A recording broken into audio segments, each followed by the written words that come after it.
Welcome to Modern Lifekeeping, where we discuss ways to thrive in today's world. I'm your host, Lori Cristine. Our Season 2 series, 21st Century Abilities, focuses on the abilities we each have within ourselves to live our best life. This episode is about the ability we have to manage our thoughts. Ever shake your head and wonder, what was I thinking? Wondering this is a clear sign that it's time to start thinking about your thinking.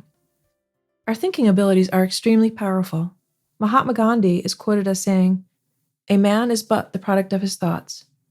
What he thinks, he becomes." If you become what you think, you can become anything you can think of.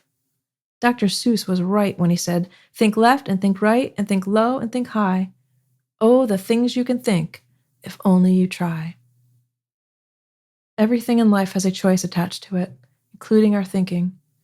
How, what, and when we think are all choices that are ours to make. Choosing not to think about our thinking is just as much of a choice as thinking about your thinking is. You can manifest your desires when you become aware of the many opportunities you have to choose the thoughts you think. You are not your thoughts. You are more powerful than your thoughts. You have power over your thoughts. They do not have power over you. Your thoughts are merely tools for you to use. How you use these tools is well within your control. Will you remain sleeping or wake up to your ability to manage your own thinking? Each one of us has the ability to be curious and observant about our thinking patterns and strategies. We have the ability to use our free will to act at our own discretion. We can apply our power of free will to our thinking. If you embraced your power and purposely thought about your thoughts, what kind of thoughts would you think? Would they be self-defeating or self-supportive? Constrictive or expansive? Limited or limitless? Begin by discerning when your best self is choosing your thoughts as opposed to when it feels like your thoughts are choosing you. How can you tell the difference? Thoughts chosen by your highest self will always feel uplifting. On the other hand, thoughts that choose you will feel more constrictive. Buddhist teachings refer to a concept called monkey mind. Monkey mind is created by the endless chatter inside our head. Monkey mind is a chatter that bullies us, puts us down, keeps us fixated on what we don't have, struggling with anxiety, fear, and worry. It scares us and weakens our power. It diminishes us. The endless chatter fosters a mentality of lack instead of abundance, fear instead of belief, denial instead of acceptance. When left unmonitored, our thinking can become biased, distorted, judgmental, uninformed.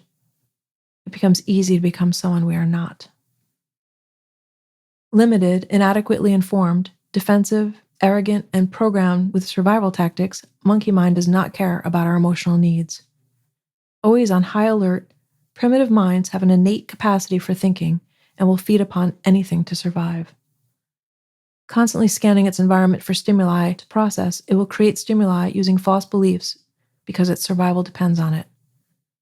Thoughts like "you aren't good enough," "no one likes you," and "you will never succeed" are all charged with fear. Fear and drama-based thoughts are especially delicious food for the monkey mind. Peaceful and loving thoughts do not trigger the instinct to survive, and therefore do not satiate the monkey mind in the same way. Instinctively protecting itself from failure and disappointment using primitive tools and methods, monkey mind will remain in survival mode. Our thinking can easily become out of control, keeping us locked in heavy, toxic energy and stuck in a loop of old patterns and thoughts. Being caught in a primitive thinking loop no longer meets our 21st century needs and is a barrier to realizing our infinite potential. Protecting ourselves from failure and disappointment limits our growth. Failure and disappointment are where all of our most valuable opportunities to learn and grow exist. Coasting through life on autopilot, we don't purposely think about how to put our shoes on, start our car, drive to work, brush our teeth, etc. We just do it. We've done it so many times that gradually, over time, it became a habit. Left on autopilot, our thinking patterns become habitual in the same way. Many of our thinking patterns were learned in childhood and have worn down a path to the same outcomes over and over again. Ironically, we use these thinking patterns without thinking at all. We use them whether they serve our best self or not. These thinking patterns must be reviewed and supervised if we want to get unstuck. Observe your thoughts for one day and notice how you speak with yourself through your thoughts. Notice your thinking patterns. Think about your thinking. This is called metacognition. Metacognition is the process of observing, questioning, monitoring, and evaluating your thinking. Listen to your quiet inner voice that knows, not your inside voice, your inner voice that comes from a place of unconditional love and peace, the voice that knows what is in your best interest. Shut down any voice that comes from anxiety and fear. This is your ego, which is pre-programmed to project a self-image based on illusions and false beliefs. The ego is designed to ensure your safety and existence. It is based in survival mode. When you become aware of any voice that is not loving, thank it for its service and evaluate if there is a thinking pattern that would serve you better. Reach for better feeling thoughts. Without a doubt, changing thinking patterns that do not feel expansive is the first step to embracing your free will. If you kept hitting the dead end of a street without accomplishing what you were there for, would you keep going down that dead end? What would you do differently? How can you accomplish your goal more efficiently? People stay stuck in the same patterns and behaviors for their entire life to avoid changing a specific thought or behavior. They are self-sabotaging themselves. I'm inviting you to use your free will to make a conscious choice about what thinking patterns you choose to embrace and which you choose to discard.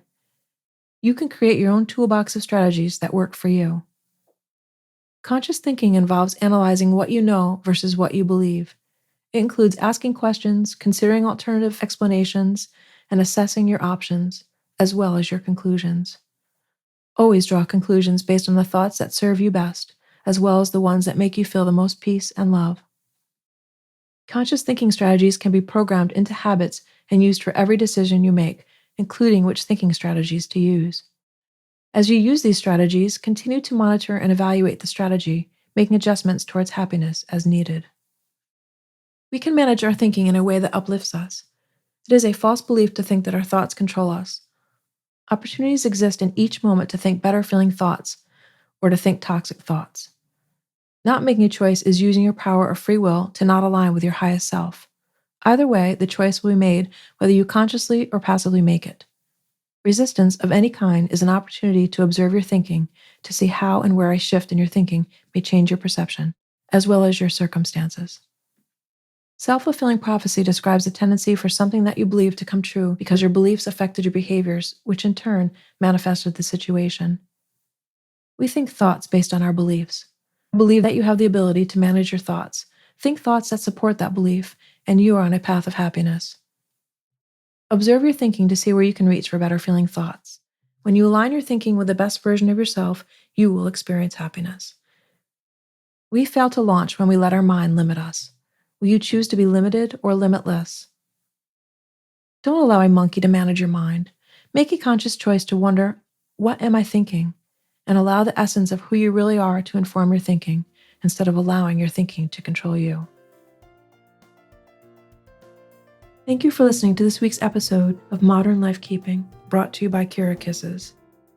Embrace the power you have within yourself to think the thoughts that align you with your potential. In episode 3 of our series, 21st Century Abilities, we will look at how we are able to guide ourselves to inner peace. For more information on the services I offer, please visit www.kearakisses.com. Thank you for listening each week. Until we meet again, keep wondering.